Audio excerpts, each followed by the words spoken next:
Hoje eu quero ministrar a palavra de Deus sobre o título Deus te ensina o que é útil e te guia.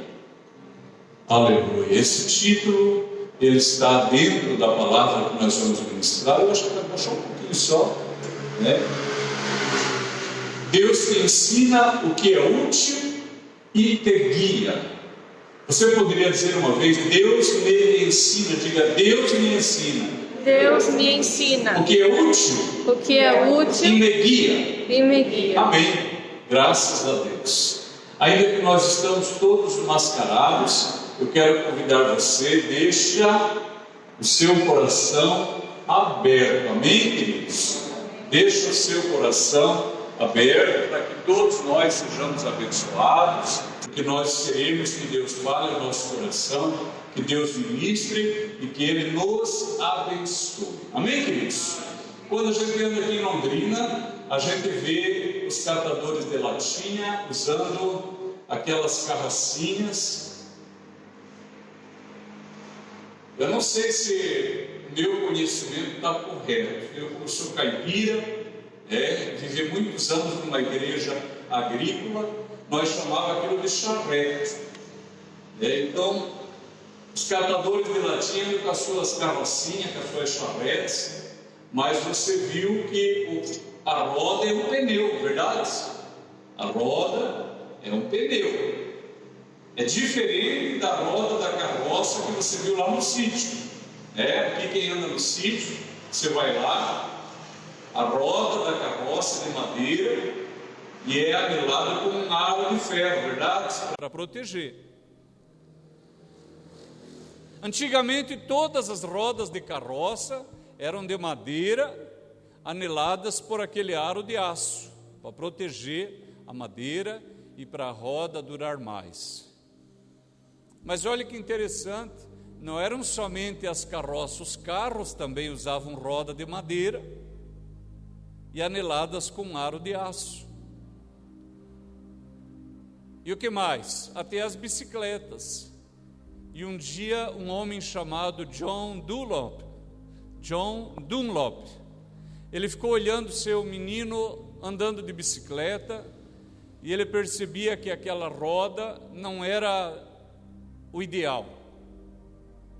Então ele pegou o avental da esposa dele, que era de borracha, cortou o avental e revestiu a roda de borracha. E ele notou que agora a roda ficou muito boa. Então, dali uns dias ele teve a ideia, e se em vez de revestir somente a roda, fosse feito todo um sistema apropriado de borracha, com um núcleo de ar, e foi assim que surgiu o pneu, e agora nós usamos na bicicleta, tem até carrinho de bebê, carrinho de carregar concreto, até a carroça agora usa esse tipo de pneu, os veículos, os aviões, e assim por diante. Esse homem patenteou a sua invenção, colocou o nome de pneumático. Olhe só, de uma ideia que parecia simples, ele olhando o seu filhinho, uma ideia que era para ser modesta, acabou se tornando um homem poderoso financeiramente, um homem famoso, isso na virada do século XIX para o século XX. Mas da onde que vêm as ideias, irmãos? Quem aqui que não gostaria de ter uma ideia genial? Quem de nós não gostaria de ter uma ideia que transformasse a sua vida? Da onde que vêm as ideias? Será que a pessoa já nasce com uma ideia? Ou ela nasce zeradinho sem nada? Será que o ser humano já nasce com alguma informação? Durante muito tempo, pessoas se debruçaram sobre essa pergunta, indagando-se, da onde que vem o pensamento, a inteligência? As ideias vêm de onde? E os filósofos se dividiram. Havia os inatistas que diziam que o ser humano, ele já é criado com um grupo de ideias. E elas depois somente são desenvolvidas, mas já estão na mente dele. Uma pessoa famosa e que era inatista era Platão. Platão defendia que a pessoa ela já tinha um grupo de informações. Havia inclusive uma ideia em Platão, ele falava do mundo intelectivo e o mundo sensitivo. O mundo intelectivo, o mundo das ideias. Então, na compreensão desse filósofo, esse copo já existia lá.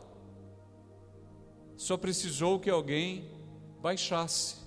De preferência um filósofo também. Esse relógio, na impressão dele, sempre existiu. Mas carecia que alguém fosse iluminado para fazer descer essa informação. Outros, como Aristóteles, diziam que não.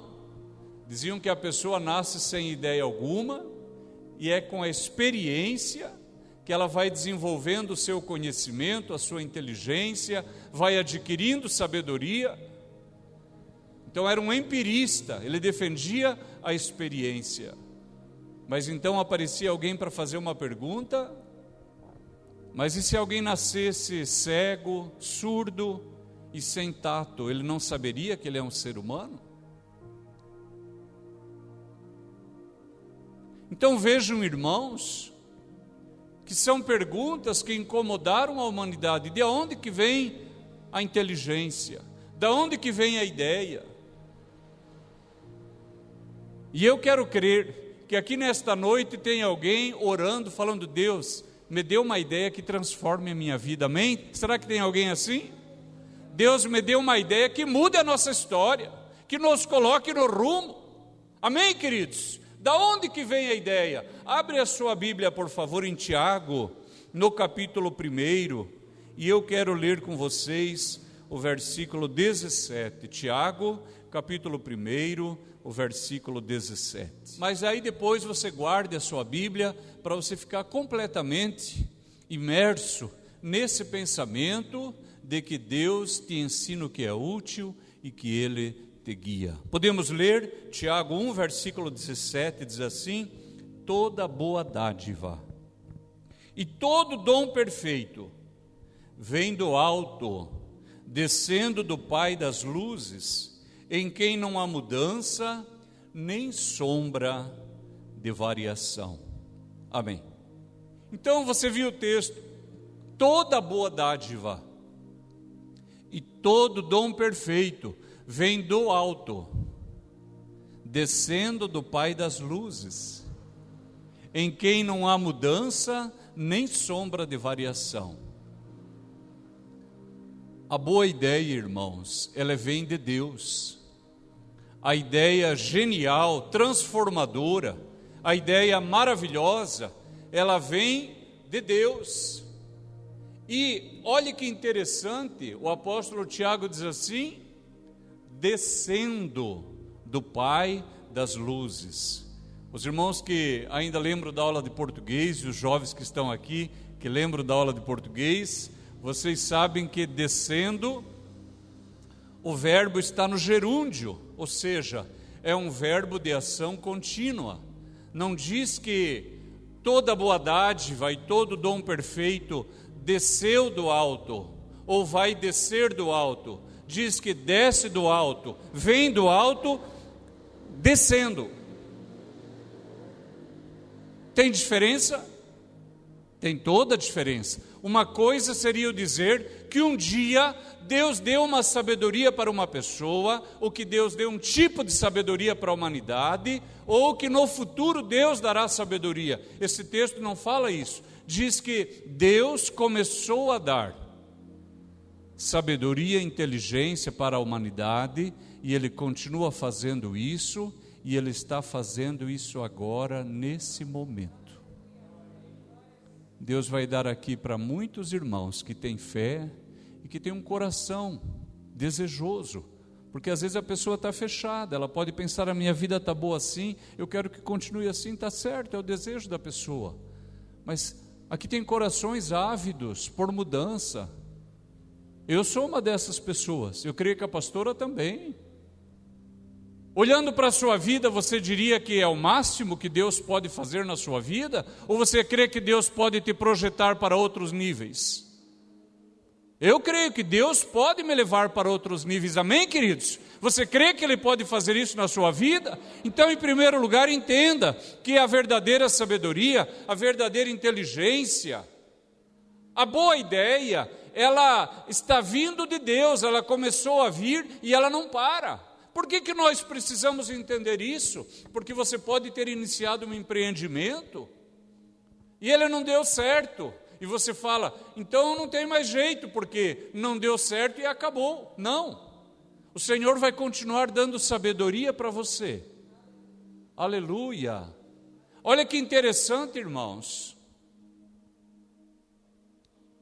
No século XVIII, na França começaram a haver revoluções na área acadêmica, filosófica, teológica, na indústria, na cultura.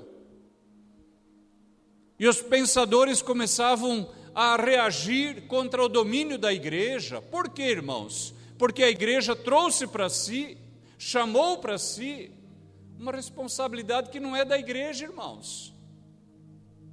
Nós podemos fazer pão aqui para vender, não podemos? Nós podemos, mas nós somos uma padaria? Não somos. Nós podemos fazer um bazar aqui no sábado, mas nós somos uma loja? Nós não somos. Nós temos uma outra vocação que é celestial. E toda vez que a igreja se aventura a chamar para si essas experiências mundanas, a igreja deixa de cumprir o seu próprio chamado. E a igreja, irmãos, por causa da sua autoridade, da sua vaidade, da sua vanglória, começou a decidir o que é verdade e o que não é verdade. E por fim a igreja começou a defender que a Terra é o centro do universo, é o chamado sistema geocêntrico. Então diziam que a Terra é o centro do sistema solar. Mas grandes pensadores, irmãos, cientistas, como Copérnico, Kepler, Galileu, através das suas invenções, olhando o céu, a lua, as estrelas, esses cientistas concluíram que a Terra não é o centro do nosso sistema solar. Porque a igreja defendia que aqui está a Terra, e que tudo gira em torno da Terra. E esses cientistas diziam, não, está tudo errado. Para começar, não tem só esse universo, tem multiversos. Mas não somente isso, diziam os cientistas. No nosso sistema, quem está no centro é o Sol. E a Terra é que fica girando aqui em volta. E cada vez que a Terra dá um giro, é um dia. E quando ela der 365 giros, então completou um ano. E como a igreja, irmãos, queria ela saber de ciência, irmãos, o nosso chamado não é científico.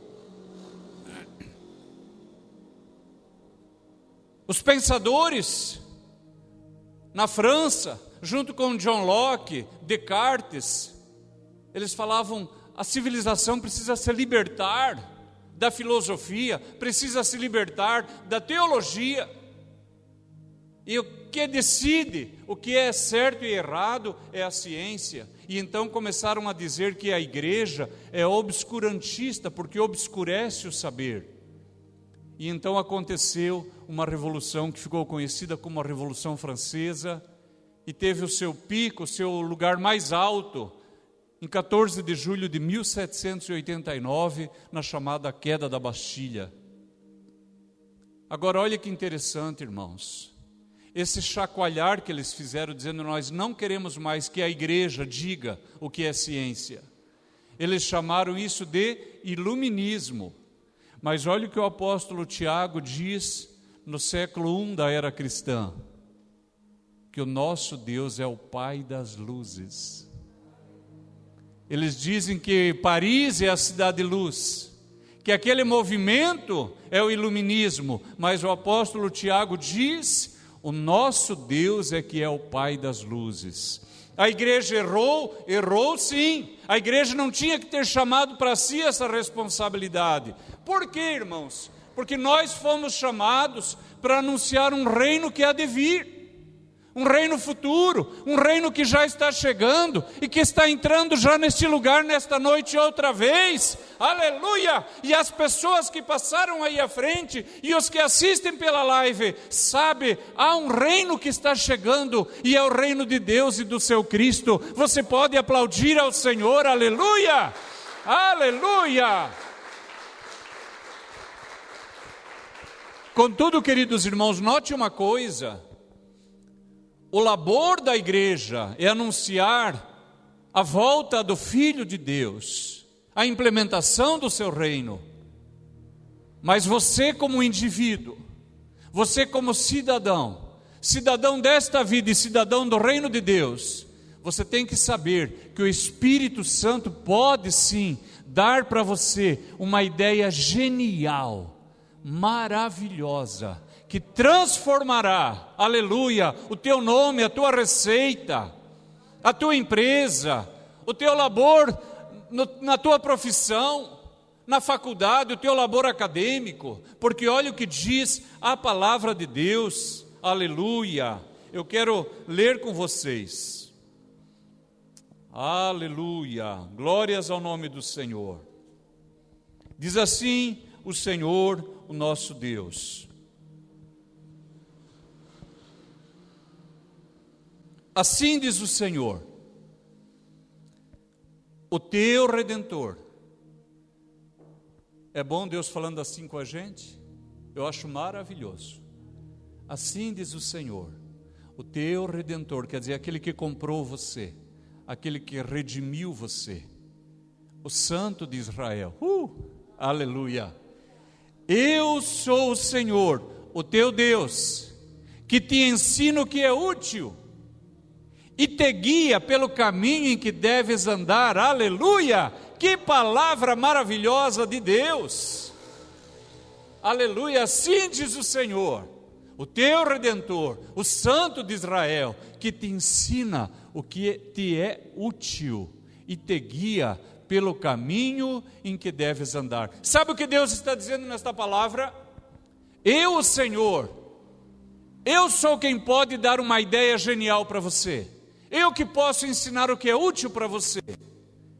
E que mais?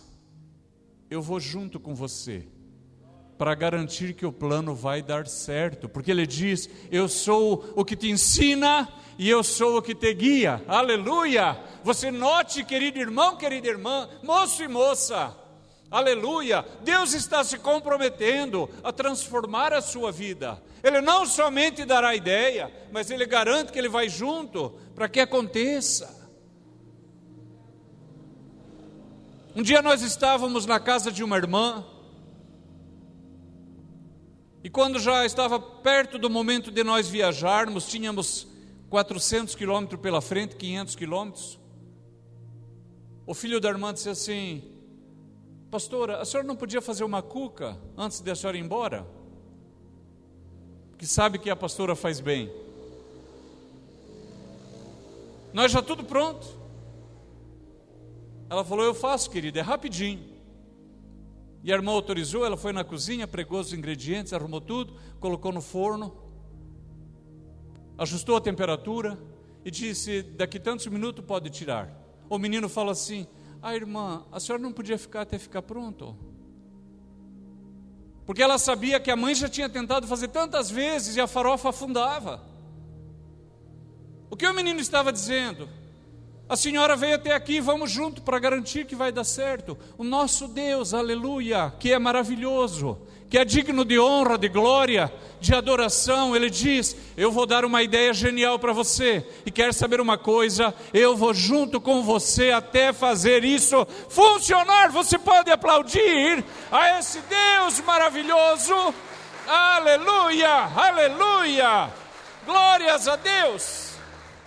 Queridos irmãos, essa experiência do Deus que dá uma ideia, do Deus que faz uma promessa e vai junto, ela é cíclica nas Escrituras, volta e meia ela vai aparecer.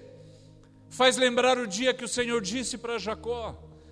No capítulo 28 de Gênesis, versículo 15, o Senhor diz para Jacó: ô Jacó, eu abençoarei você. A verdade é que eu abençoarei você por onde quer que você vá. E o que mais? Eu não te deixarei, até que eu tenha cumprido na tua vida tudo quanto te tenho dito. Notaram de novo Deus dizendo? Eu vou te abençoar, eu vou guiar você. Que mais? Eu não vou deixar você, até que eu tenha cumprido na tua vida as minhas promessas. É como se Deus visse no rosto de Jacó aquilo que a pastora viu no rosto do menino: se a senhora sair, a farofa vai afundar. É como se Deus dissesse: não se preocupe, eu vou abençoar você, eu vou abençoar você por onde você for. E quer saber uma coisa? Eu vou junto para garantir, aleluia, para garantir que a minha bênção de fato alcance a sua vida. O Senhor disse para Abraão, Gênesis 12, Abraão, sai da tua terra, sai da tua parentela, vai para a terra que eu te mostrarei. Aleluia. Nunca esqueça, quando o guia vai junto, você não precisa de mapa. O Senhor não deu mapa para Abraão, porque o Senhor ia junto com ele. Aqui o Senhor está dizendo: eu sou o Senhor, o Santo de Israel, eu sou teu Deus, que te ensino o que é útil e que te guia pelo caminho em que você deve andar. Bendito seja o nome maravilhoso de Deus. O Senhor disse para Israel, e essa palavra é para cada um de nós: inclinai os ouvidos, ouvi a minha voz, atendei bem, ouvi o meu discurso. Olha só que o Senhor fica repetindo para falar assim: olha para cá, presta atenção. O Senhor fica insistindo: inclina os ouvidos, ouvi a minha voz, atendei bem, atendei para o meu discurso. E aí ele faz uma pergunta: porventura lavra todo dia o lavrador para semear? Aqui quem já trabalhou na roça, você lavra todo dia? Não, você não lavra todo dia. E ele pergunta além disso: ou abre e esterroa todo dia a sua terra? Não, né? Você não fica todo dia abrindo valeta. Ele está perguntando. Não é antes assim, quando já tem gradado a sua superfície? Então espalha nela ervilhaca e semeia cominho, ou lança nela do melhor trigo, ou cevada escolhida, ou centeio, cada qual no seu lugar? O seu Deus o ensina e instrui acerca do que há de fazer. Você entendeu esta palavra? Olha que lindo. Deus está falando assim: quando você viu um agricultor lá no campo, plantando trigo, cevada, cominho, ervilhaca, lembre que foi Deus que deu sabedoria para alguém, e aquela pessoa vem ensinando as demais. O seu Deus o ensina e o instrui acerca do que há de fazer. Eu quero dizer para todos vocês, sem medo de errar, se alguém aqui tem desejo de iniciar uma fazenda, com muitas culturas, de milho, de cevada, de feijão, de trigo, você pode ir sem medo, porque Deus dará sabedoria para você. Que mais? Ele não vai dar uma vez, vem descendo do alto do Pai das luzes, vai vir descendo, aleluia, vai vir descendo, vai iluminando, aleluia, a sua mente. Glórias a Deus, aleluia, glórias ao nome do nosso Deus. Porque a ervilhaca não se trilha com instrumento de trilhar. Você já viu a lavoura? Tem vezes que passa um trator com um pneu bem largão, mas depois não pode mais, entra um trator com um pneuzinho estreito, bem alto. Naquele tempo Deus diz, às vezes vai entrar carroça, às vezes vai poder passar cavalo, às vezes não pode. Quem que disse para o homem que determinada cultura pode passar carroça? Quem que falou isso? É disso que Deus está tratando aqui. Quem que falou que determinada cultura pode passar cavalo, que outra tem que bater com uma ripa? Quem que falou essas coisas? O Senhor diz: fui eu, o Senhor, o Santo de Israel. Eu te ensino o que é útil e eu te guio, até que você tenha sucesso na tua vida. Ele diz assim: porque ervilhaca não se trilha com instrumento de trilhar, nem sobre os cominhos passa a roda de carro, mas com uma vara se sacode a ervilhaca e os cominhos com um pedaço de pau. O trigo é esmiuçado, mas não se trilha continuamente. Nem se esmiuça com as rodas do seu carro, nem se quebra com os seus cavalos. Até isso procede do Senhor dos Exércitos, porque é maravilhoso em conselho e grande em obra. Deus pode dar, irmão, uma ideia genial, e eu creio que nesse domingo o Senhor reuniu esta igreja aqui, desde amanhã, para abrir entendimento, e o Senhor trará um tempo de prosperidade, aleluia, porque note uma coisa, ainda que a igreja não seja chamada para um fim industrial, a igreja não é uma fábrica, a igreja não é um comércio, ainda que às vezes possa fazer uma feira de verduras ou de pães, para juntar algum dinheiro para a obra missionária, mas a igreja não é uma padaria, a igreja não é um supermercado, mas o Senhor chamou você. Você consegue entender isso? O Senhor chamou você para prosperar a sua vida, para abençoar a sua empresa, para fazer crescer a tua indústria, para dar prosperidade à tua obra, para depois você ser um dizimista, um ofertante, falar: está aqui meu dízimo, minha oferta, me ajuda para a obra missionária. E Deus, através de pessoas como você, sustenta igrejas como essa aberta, paga salário de pastores, paga contas de água, de luz, oferta missionária. Notaram, irmãos, Deus não chamou o ministério para isso, mas Deus chamou o indivíduo. Mas para que você seja generoso, você precisa ser abençoado.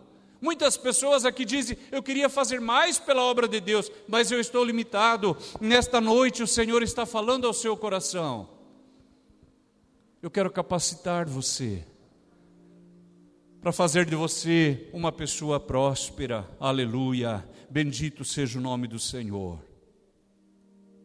Notem, irmãos, muitas pessoas acham que a vinda do Espírito Santo sobre a sua vida e ser batizado com o Espírito Santo se limita a uma alegria, se limita à certeza de pecados perdoados, porque é verdade, isso é maravilhoso. Eu não estou dizendo que é pouca coisa. Quando você vem para o culto e o Espírito de Deus desce sobre a sua vida, e você dança no Espírito, e você fala em línguas, pode ver, você tem uma certeza de pecados perdoados, você nota que você foi purificado, branqueado, amém, queridos? Toda a sua alma, ela se sente lavada e limpa. E quem sabe se alguém perguntasse para você: o que aconteceu? O Espírito Santo veio sobre você, qual o propósito? Você diz: é para que eu me sinta bem, me sinta limpo, me sinta santificado. E é verdade? É verdade. O que mais? É para que eu fale em outras línguas. É verdade? É verdade. Mas é só isso? Não. Aleluia. Essa palavra está na minha boca. Esta palavra de Deus está na minha boca, para ajudar a senhora a igreja a entender que a vinda do Espírito Santo, ela tem que iluminar a sua mente e transformar você numa pessoa competente, profissional, uma pessoa de sucesso, uma pessoa próspera naquilo que você faz. Nós podemos olhar isso na palavra de Deus. E eu quero ler com os irmãos em Êxodo capítulo 35, essa é fácil de você achar, você pode acompanhar se quiser, mas se não, apenas ouça. Êxodo capítulo 35, o versículo 30.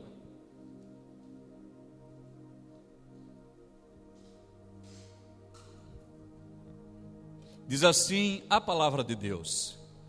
Êxodo 35, versículo 30. Depois disse Moisés aos filhos de Israel: eis que o Senhor tem chamado por nome a Bezalel, filho de Uri, filho de Ur, da tribo de Judá, e o Espírito de Deus.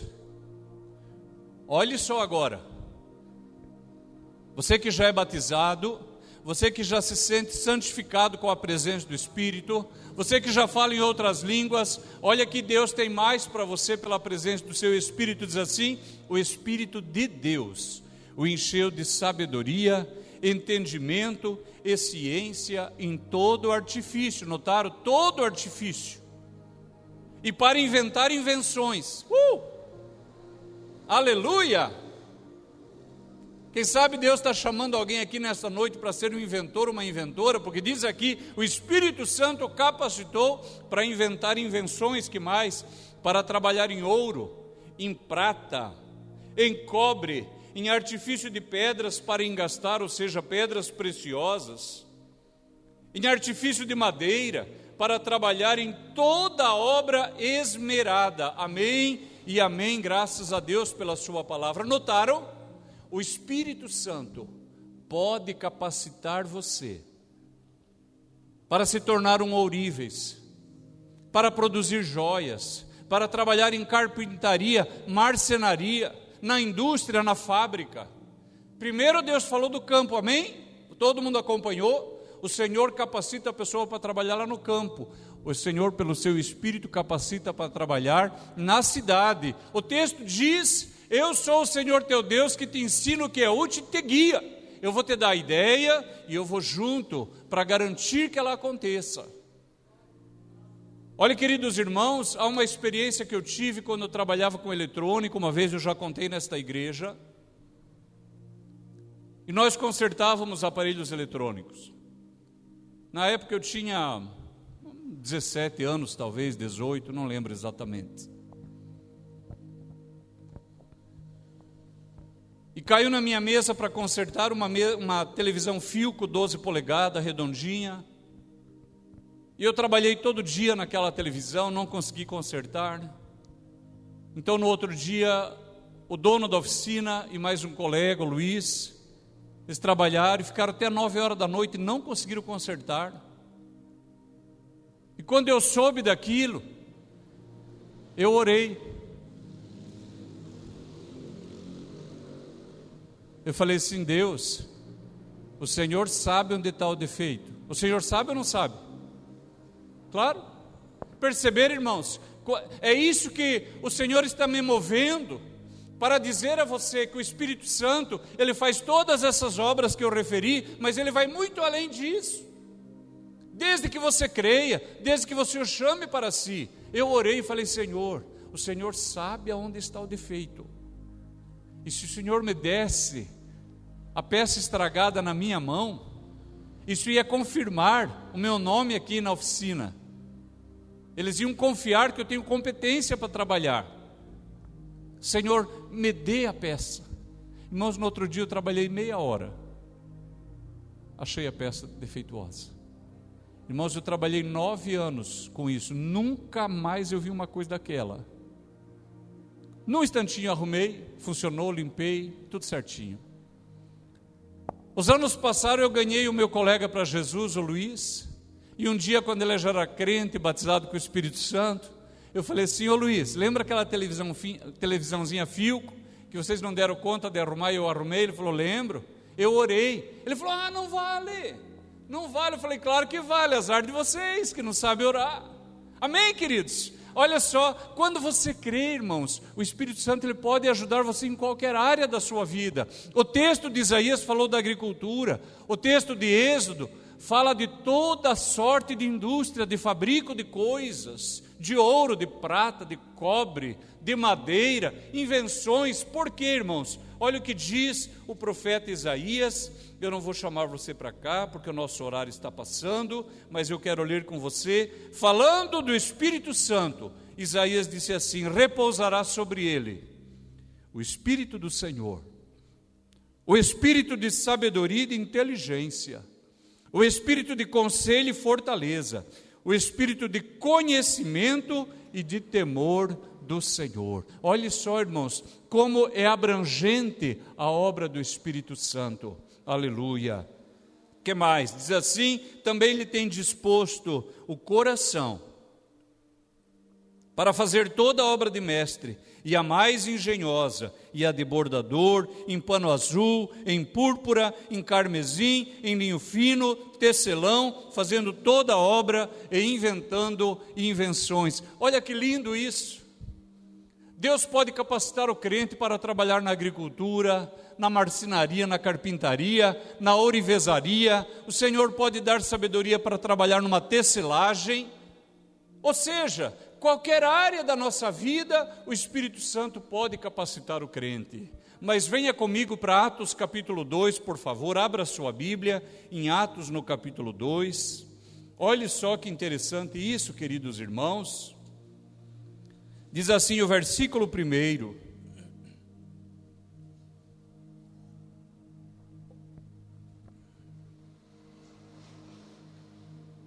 Atos capítulo 2, cumprindo-se o dia de Pentecostes, estavam todos reunidos no mesmo lugar. De repente veio do céu um som como de um vento veemente, impetuoso, encheu toda a casa em que estavam assentados. E foram vistas por eles línguas repartidas como que de fogo, as quais pousaram sobre cada um deles. E todos foram cheios do Espírito Santo, e começaram a falar em outras línguas, conforme o Espírito Santo lhes concedia que falassem. Irmãos, essa é uma palavra maravilhosa. Essa palavra ela é perfeita, ela é fiel. Qual é o problema então? O problema é que a maior parte da igreja só conhece esse texto. É como se toda a obra do Espírito Santo fosse limitada a capacitar o crente para falar em línguas estranhas.